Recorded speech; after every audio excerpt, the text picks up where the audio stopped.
Spécialiste en matière d'audio-vidéo domotique, Maison Adam est fier de vous présenter les tendances du milieu électronique. Ici Michel Carrier, bienvenue à cette autre émission en compagnie de José Adam, le passionné. Cette semaine, l'émission tant attendue, les choix de José sur les téléviseurs 2024. Que vous soyez amateur de cinéma, de sport ou de jeux vidéo, il y a certainement un téléviseur qui vous convient. Vous allez savoir lequel. Je rejoins José et Guillaume dans un instant.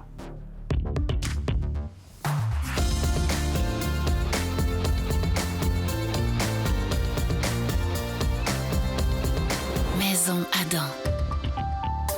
Et c'est avec plaisir que je retrouve mes savants collègues qui participent à cette émission avec nous, évidemment. José et Guillaume, bonjour messieurs. Bonjour Michel. Nous avons une émission qui est, pour moi, l'une des plus plaisantes à faire au cours d'une année ensemble, c'est-à-dire qu'on parle des choix de José pour les meilleurs téléviseurs, les 2024 évidemment. Alors, j'ai hâte de vous entendre là-dessus parce que c'est très excitant. Bien, écoute, c'est pareil pour nous aussi. Hein? C'est comme le summum quand on fait cette émission-là avec toi. Là. Ben oui. Alors, écoute, juste pour commencer à se dire, c'est la 6e édition cette année. Déjà 6 ans qu'on l'a fait avec toi et l'équipe de Télémag. Alors, on apprécie beaucoup ces moments-là. Puis, naturellement, bien, juste pour rappeler aux gens comment est-ce qu'on procède, nous, on reçoit les nouveaux téléviseurs à partir du mois de mai. Et à partir de ce moment-là, mes experts se trouvent à faire des tests, les comparer, prendre le temps de voir lesquels sont les meilleurs. Et naturellement, hein, Guillaume? Bien oui, absolument. Pour faire ce travail-là, ce qu'on fait, c'est qu'on a bâti un tableau là, sur lequel on prend en compte plusieurs critères, comme la reproduction des couleurs, la profondeur des contrastes, le temps de réponse, etc. Et ensuite, pour établir la pondération, je dirais, la plus juste possible, chaque téléviseur est toujours comparé avec son modèle de l'année dernière et aussi comparé avec tous les autres téléviseurs du marché qui est dans la même gamme de prix.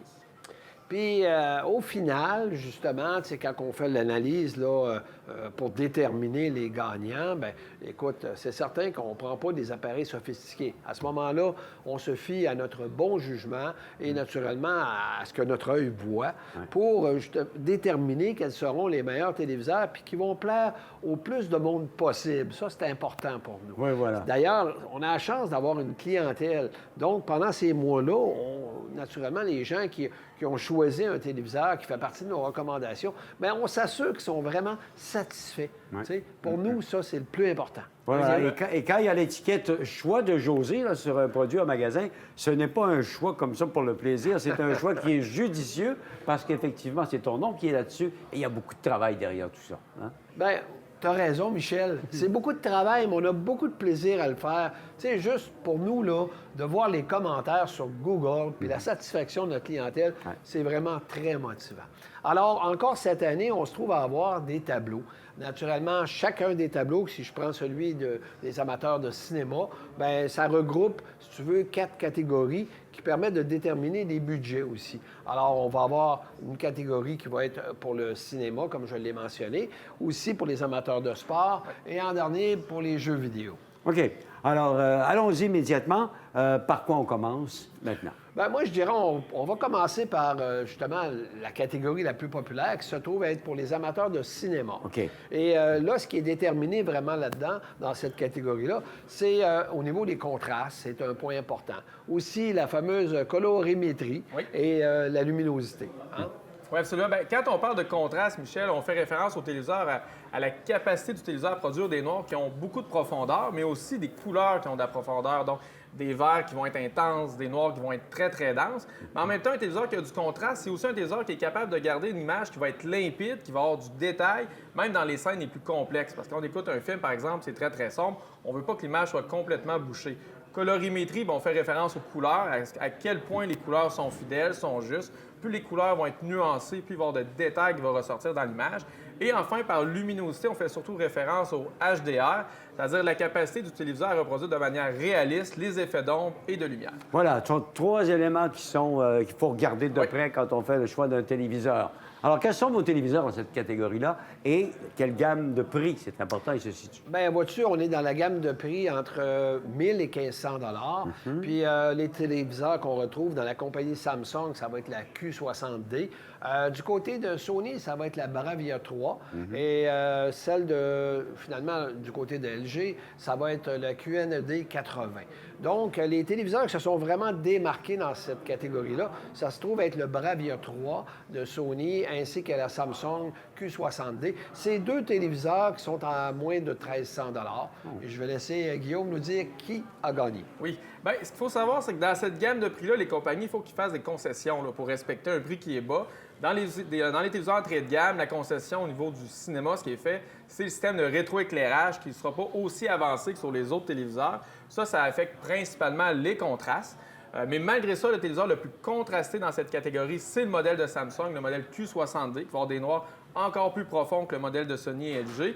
Mais notre choix de José est le modèle Bravia 3, parce que c'est le téléviseur qui va reproduire les couleurs avec le plus de fidélité et qui va être aussi capable de donner le plus de transparence à l'image. Bravo! Donc, la prochaine catégorie, là, on va retrouver justement des téléviseurs qui vont être entre 1600 et 2500 dollars. Et je dirais que les technologies, justement, on commence à rentrer dans la fameuse technologie du OLED qui vient prendre position. Alors, c'est le téléviseur qui est la recommandation dans cette catégorie-là. C'est la B4 au niveau de la compagnie LG. OK, puis on parle de OLED, là, dans cette catégorie de prix-là. On les voyait dans les catégories plus élevées auparavant. Il y a une surprise, là. Oui, effectivement, c'est assez récent pour LG. C'est-à-dire que le téléviseur B4, pour être plus abordable, ce que je fais, c'est simplement que ce téléviseur-là ne va pas posséder une dalle OLED aussi évoluée que les autres modèles de LG. Il ne possédera pas aussi le même processeur vidéo. Mais malgré ça, on parle de la technologie OLED, donc les contrastes sont très élevés sur la B4. La reproduction des couleurs, elle est fidèle. Et même si ce n'est pas le téléviseur le plus lumineux du marché, il reste que le rendu HDR est bon. Donc, maintenant, dans la prochaine catégorie qu'on appelle le haut de gamme, en passant, les prix que je donne, c'est toujours pour des 65 pouces. Ici, on va retrouver justement des téléviseurs qui vont être à partir de 2500 à 3400. Et on a vraiment des technologies plus avancées. Qu'est-ce qu'on vient chercher? C'est un contraste qui va être supérieur, mais qui va apporter aussi de la profondeur. Puis ça apparaît à part la différence, à part de ça. Donc, ici, le HDR aussi est vraiment plus impressionnant que sur les téléviseurs qu'on a pu parler jusqu'à maintenant. Alors, les modèles qu'on retrouve du côté de LG, c'est la C4, et du côté de Sony, c'est la Bravia 8, et du côté de Samsung, c'est la S90D. Excellent. Donc, je vais laisser Guillaume nous dire maintenant quelle est plutôt la meilleure recommandation. Oui, bien, ce qu'il faut comprendre, encore une fois, c'est quand on parle de téléviseurs pour le cinéma, les écoutes sont surtout adaptées pour des environnements tamisés. Ici, évidemment, ce sont tous de très bons téléviseurs, c'est-à-dire des téléviseurs qui vont reproduire les couleurs de manière fidèle, ils ont des bons rendus HDR, bon taux de contraste, mais il reste que cette année, le modèle Bravia 8 de Sony se démarque, et il se démarque à cause qu'il y a une arme secrète, c'est le processeur X-Reality. Et à travers ce processeur-là, Michel, on voit que toute l'expérience que Sony a acquis à travers ses studios de cinéma, avec ses caméras de vidéo professionnelles. C'est-à-dire que c'est un téléviseur qui va être capable d'aller afficher encore plus de nuances dans les couleurs, davantage de détails aussi. Autant les décors vont ressortir avec davantage de précision, les vêtements sur les acteurs.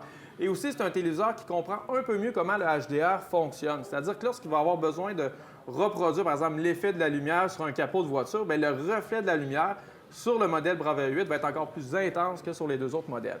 Donc, c'est la raison pourquoi c'est notre choix de José. Excellent. Alors, ce qu'on retient, donc, catégorie cinéma dans les modèles OLED qui ont continué d'avoir la cote, mais Sony se distingue avec ce modèle-là.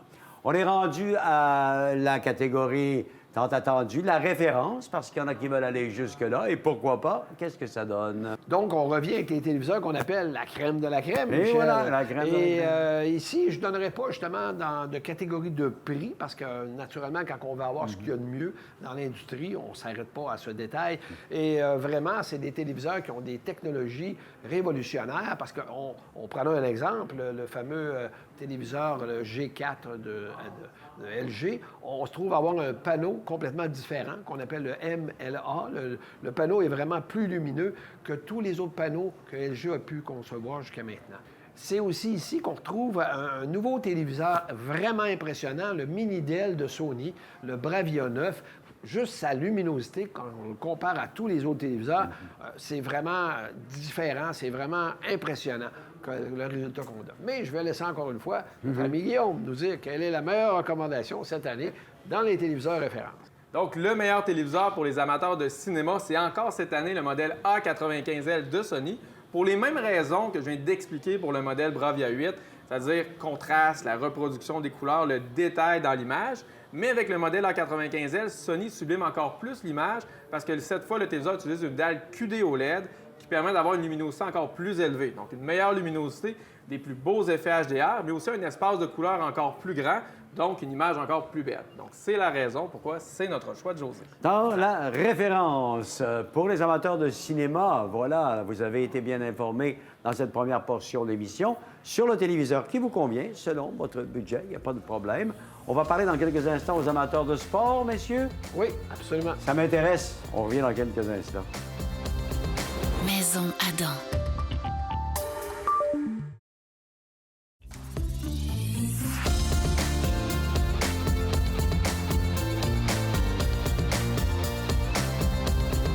Maison Adam. Nous poursuivons notre émission sur les choix de José Téléviseur 2024, une émission très attendue, surtout qu'on va parler des téléviseurs pour les amateurs de sport, dont je suis. José, tu vas me dire, qu'est-ce que c'est un téléviseur pour les amateurs de sport? Depuis 6 ans, tu ne sais pas encore. Oui. Surtout qu'en plus, tu as pris une de nos recommandations des dernières années. Mais je veux que tu me le répètes. OK, on va le faire surtout les téléspectateurs. Ben oui, absolument. Alors, écoute, les principales caractéristiques qu'on retrouve sur un bon téléviseur qui va performer, il faut tenir compte de la clarté. La raison est simple, c'est que la clarté, souvent, ça va améliorer quand on fait une écoute de jour, comme toi avec le golf. Oui, voilà. Alors, c'est un point qui est très important. On a aussi, naturellement, l'angle de visionnement et on va retrouver le rafraîchissement d'image. Et en dernier de tout, ce qu'on appelle l'anti-reflet. Ouais. Alors, c'est pas mal des critères, n'est-ce pas, Oui. Guillaume? Donc, quand on parle, par exemple, Michel, d'angle de visionnement, bien, c'est pour que tout le monde, si on regarde du sport à plusieurs, bien, que tout le monde profite de la même qualité d'image. Quand on parle du filtre anti-reflet puis de la clarté de l'image, c'est comme José l'a mentionné, contrairement à du cinéma, du sport, ça ne s'écoute pas seulement le soir. Donc, par exemple, un téléviseur qui n'a pas nécessairement une très grande clarté d'image puis un très bon filtre anti-reflet peut offrir une excellente qualité d'image dans un environnement tamisé, mais de jour manqué d'éclat. Puis enfin, bien, la vitesse de rafraîchissement d'image, bien, c'est pour garder une image qui est fluide et précise sur des mouvements rapides, comme le golf, le tennis ou encore le hockey. Et voilà, oui, ça bouge vite, alors Exact. ça rafraîchit rapidement. Est-ce qu'on peut retrouver tous ces critères-là dans un téléviseur entrée de gamme, par exemple? Non, honnêtement, c'est vraiment difficile de retrouver tous ces critères-là. Mais il reste qu'il y a toujours des téléviseurs qui vont se démarquer. Là, mais je suggère aux gens qui sont vraiment des amateurs, qui écoutent beaucoup de sport, bien, de choisir aller dans le milieu de gamme au lieu d'être dans l'entrée de gamme là, quand ils veulent un bon téléviseur. Alors, celui qui s'est démarqué à ce niveau-là dans l'entrée de gamme, je vais laisser Guillaume nous expliquer le modèle. Oui, bien, en fait, il y en a un, c'est le téléviseur Bravia 3 de Sony, qui est notre choix de José cette année. C'est pas le téléviseur le plus lumineux du marché, mais dans cette gamme de prix-là, c'est celui qui va offrir le meilleur angle de visionnement. Et même si son processeur d'image est de 60 Hz, la qualité du processeur vidéo est capable de conserver une belle netteté d'image sur les mouvements rapides. Donc, c'est pour ces raisons que c'est notre meilleure recommandation. OK. Dans la prochaine catégorie, qu'on appelle les milieux de gamme, bien là, on va retrouver tous des téléviseurs qui vont avoir un système de rafraîchissement de 120 Hz. Donc, c'est-à-dire que le mouvement n'est pas flou. On voit vraiment une clarté à ce niveau-là. Mais on a aussi des systèmes d'éclairage plus performants, donc c'est-à-dire une meilleure luminosité. Ça va être idéal pour l'écoute de jour, comme on s'est parlé tout à l'heure. Prenons un exemple. Dans le milieu de gamme, je pense du côté de Samsung, les Neo QLED, qui sont des téléviseurs comme le QN85D, qui offrent justement une meilleure luminosité que, leur série QLED. Puis, il n'y a pas une si grande différence de prix. Donc, c'est à considérer. Mais notre meilleure recommandation se trouve être la B4 de LG, qui est un téléviseur OLED.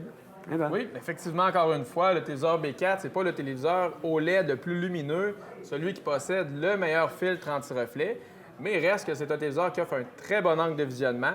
Les couleurs et les contrastes sont élevés, donc même lorsqu'une caméra est loin des sujets, on garde une belle définition d'image. Et comme c'est un OLED, la vitesse de rafraîchissement est instantanée. Donc, c'est pour ces raisons que c'est notre choix de José.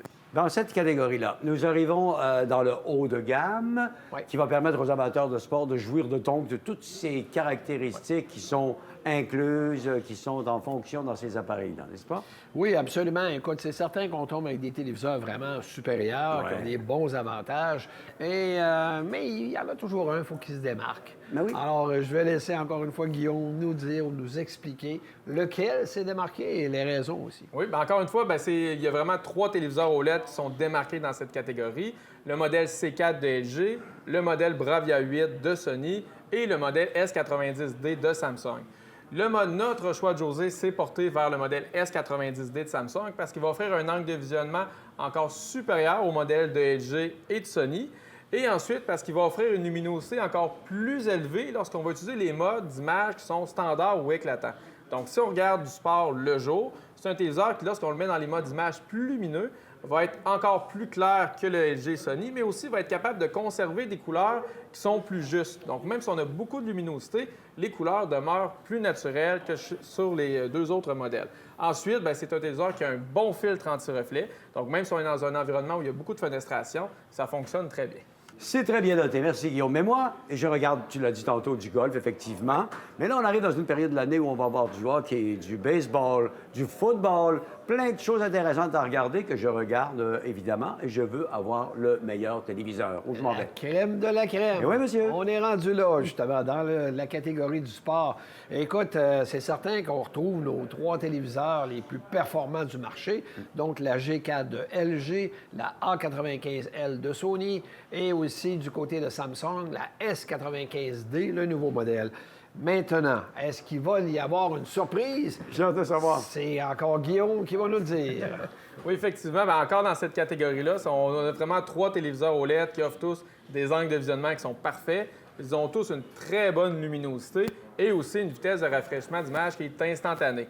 Mais le modèle qui se démarque le plus demeure le S95D de Samsung parce qu'elle est légèrement plus lumineuse que les 2 autres. Puis Samsung, il travaille un petit peu les couleurs à certains moments qui donnent un peu de oomph. Et quand on regarde du sport, le gazon, il est très, très vert éclatant. Donc ça, les gens apprécient généralement beaucoup. Et aussi, la raison principale, c'est la qualité de son filtre anti-reflet. C'est-à-dire que, Michel, les filtres anti-reflet existent depuis longtemps sur les téléviseurs, mais jamais un filtre anti-reflet a été aussi performant que sur la S95D. Là, on peut vraiment parler de petite révolution dans le milieu des téléviseurs, c'est-à-dire qu'il va pratiquement bloquer la lumière entièrement. Donc ça fonctionne très bien. Donc, un téléviseur extrêmement lumineux avec un filtre anti-reflet qui est supérieur à tous les autres téléviseurs sur le marché dans le OLED. Ça fait que c'est un téléviseur parfait pour n'importe quel type d'environnement, même les plus lumineux.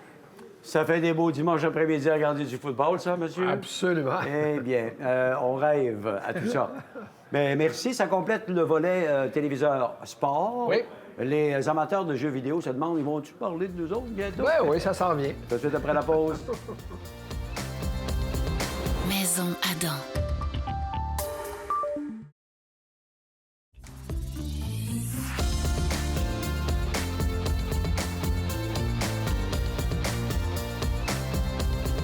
Maison Adam.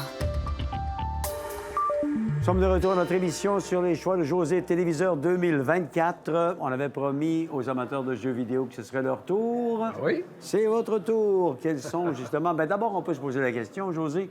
Et là, je peux te la poser, je pense. Qu'est-ce que ça veut dire un bon téléviseur pour les jeux vidéo? Ah, ben voilà. Là, je comprends que oui, celle-là, que tu ne saches pas les critères. Tu sais, je te vois mal en arrière d'une console. Mais mes petits-enfants ont essayé, mais Mario tombe toujours dans le précipice. Ah oui, OK. Je suis pas très bon, effectivement. Ouais. Écoute, dans les critères, les principaux critères, on a naturellement la connectivité parce que, veux pas, le type de branchement HDMI va jouer justement sur l'efficacité. On va avoir aussi le temps de réponse entre la manette et le téléviseur. On va avoir le rafraîchissement d'image, la vitesse d'affichage. On va avoir naturellement les couleurs, les contrastes, la luminosité. Ah ouais. On dirait les critères réunis des appareils pour le sport et pour le cinéma réunis ensemble, mais comme plus efficaces, je sais pas, ça Oui, semble- bien, c'est effectivement ça, parce que ça prend un peu des deux. Tu sais, ici, quand on parle de vitesse d'affichage, c'est-à-dire qu'un bon téléviseur pour les jeux, vitesse d'affichage, c'est-à-dire qu'il doit être capable de maintenir la définition d'image qui est la plus élevée possible, mais aussi en même temps le plus grand nombre d'images par seconde possible. Donc, actuellement, le meilleur standard pour ça dans l'industrie, c'est la connectivité HDMI 2.1. Quand on parle de temps de réponse, c'est quand on joue, c'est le temps de réaction entre l'écran et les commandes qu'on fait sur notre manette. Et pour tout ce qui est relatif aux couleurs, là, les contrastes, la luminosité, le rendu HDR, c'est important parce qu'aujourd'hui, les jeux vidéo modernes là, reprennent les mêmes codes que l'industrie du cinéma pour reproduire des expériences qui sont toujours les plus immersives possibles. OK.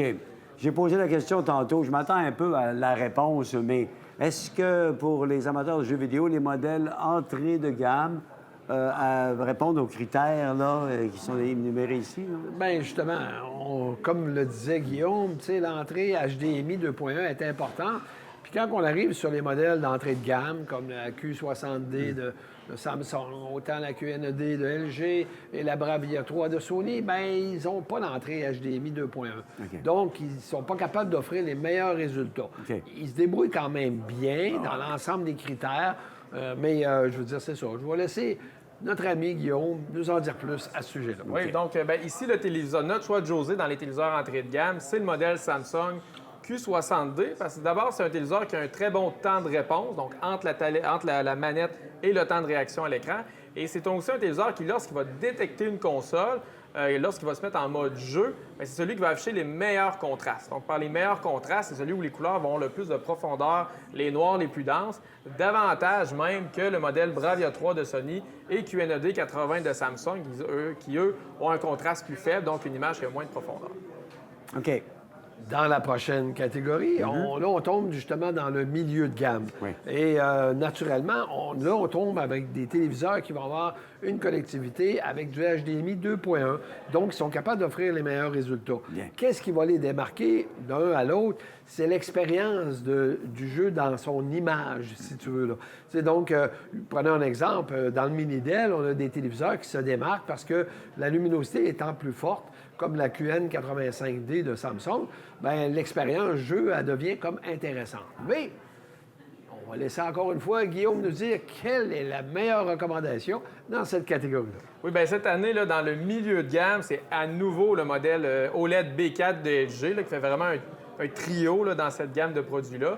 C'est-à-dire que la technologie OLED, encore parlé, parce que c'est une technologie qui est extrêmement efficace pour le contraste et aussi pour reproduire efficacement tout ce qui est effet d'ombre et lumière qui sont très présents dans les jeux modernes. Donc, à ce niveau-là, le OLED B4 fonctionne mieux que les autres téléviseurs dans cette gamme de prix-là. Et aussi, chez Maison Adam, nous, depuis plusieurs années, on a traité à peu près aucun cas de brûlure d'écran causée par des jeux. Donc, c'est les raisons pourquoi le modèle B4 est notre choix de José. Dans le milieu de gamme. Là, on vient vraiment de voir la différence entre le milieu de gamme et l'entrée de gamme, de la façon dont vous l'avez expliqué. Exact. On va dans le haut de gamme parce qu'il y en a plusieurs qui disent « Moi, je veux la meilleure image disponible. » Quelle est la proposition qu'on leur fait chez Maison Adam? Alors, Michel, dans le haut de gamme, c'est encore une fois les trois téléviseurs qui se démarquent, c'est du OLED. On se trouve à avoir la Bravia 8 de Sony, la S90D de Samsung, ainsi que du côté de LG, la C4. Okay. Pour ceux, par contre, qui ne veulent pas nécessairement avoir du OLED, veulent aller vers le mini-Dell, la Bravia 7 de Sony, elle nous a vraiment impressionnés au niveau de l'expérience jeu. Alors, je vais laisser Guillaume maintenant nous dire quel a été le téléviseur gagnant dans cette catégorie-là. Oui, je dirais ça a été probablement dans toute l'émission une des catégories les plus serrées. Là. On a vraiment deux très bons téléviseurs avec le modèle S90D de Samsung et le modèle C4 de LG. C'est-à-dire que c'est deux très bons téléviseurs parce qu'ils ont des entrées HDMI 2.1, un temps de réponse très rapide, des images qui sont très nettes, extrêmement fluides, mais où ça s'est joué sur le niveau de la reproduction des couleurs. C'est-à-dire que Samsung ont davantage misé sur une image qui est très, très claire avec des couleurs vives, des verts très prononcés, par exemple. LG sont allés un petit peu plus tranquilles. Les couleurs sont dans l'ensemble, on parle de jeux vidéo, mais dans l'ensemble, paraissent plus fidèles. On va aller chercher un petit peu plus de dégradé dans les couleurs. Ça va renforcer également davantage l'effet de profondeur. Donc, c'est les raisons pourquoi le modèle C4 est notre choix de José. OK. Tu nous as très bien dit, d'ailleurs, qu'au cours des discussions, souvent, c'est une question de quelques différences près, là, parce que ce sont tous de bons téléviseurs, finalement, ceux qui sont mentionnés dans ce genre d'émission. On va passer à la catégorie qu'on aime, évidemment, la crème de la crème, parce qu'on sait très bien qu'on aime savoir ce qu'il y a de mieux. Hein? C'est toujours plaisant Exact. de le savoir, et c'est là que nous sommes rendus, catégorie jeux vidéo. En plein ça, Michel, tu as raison de le dire. On aime ce qu'il y a de mieux quand on est rendu à ce niveau-là, dans ces prix-là aussi. Alors, écoute, je veux quand même m'arrêter pour parler encore une fois d'un téléviseur qu'on appelle le mini LED, c'est-à-dire, on parle ici des Neo QLED de Samsung, avec le 8K cette fois. La QN900D, elle nous a vraiment impressionnés pour, sa luminosité qui est vraiment très bonne, mais aussi le détail, la précision qu'on allait chercher dans les jeux. Et il faut naturellement que le gagnant, ce soit un tout. Hein? Que tout soit parfait. Là, on est des téléviseurs les plus chers, les plus haut de gamme. Alors, naturellement, on va laisser Guillaume parler, mais le OLED aussi, dire son mot dans cette catégorie-là. Voilà. Oui, donc ici, notre choix de José, c'est le modèle G4 de LG qui reprend les forces du modèle C4, c'est-à-dire le temps de réponse, la fluidité, la définition de l'image, la qualité des couleurs aussi qui est très, très bonne. Mais où vraiment le téléviseur G4 se démarque, c'est grâce à la technologie MLA. C'est une technologie qui est placée par-dessus la dalle OLED, mais qui vraiment va encore plus sublimer l'image. C'est pas compliqué, c'est comme si on regardait un peu nos jeux vidéo à travers une dalle de cristal.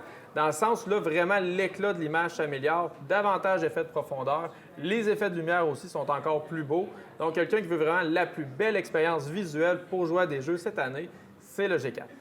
Alors, mesdames, messieurs, vous allez vous fier aux experts, évidemment, parce qu'ils ont des points de comparaison que nous n'avons pas toujours quand vient le temps de faire le choix d'un téléviseur. Nous avons couronné les champions, messieurs. Oui, N'est-ce absolument. pas merveilleux? Et ça va être déjà pour vous quand même un bon bout de magasinage de fait pour votre prochain téléviseur. Peut-être c'est très tentant de changer quand on entend parler de ces belles nouveautés.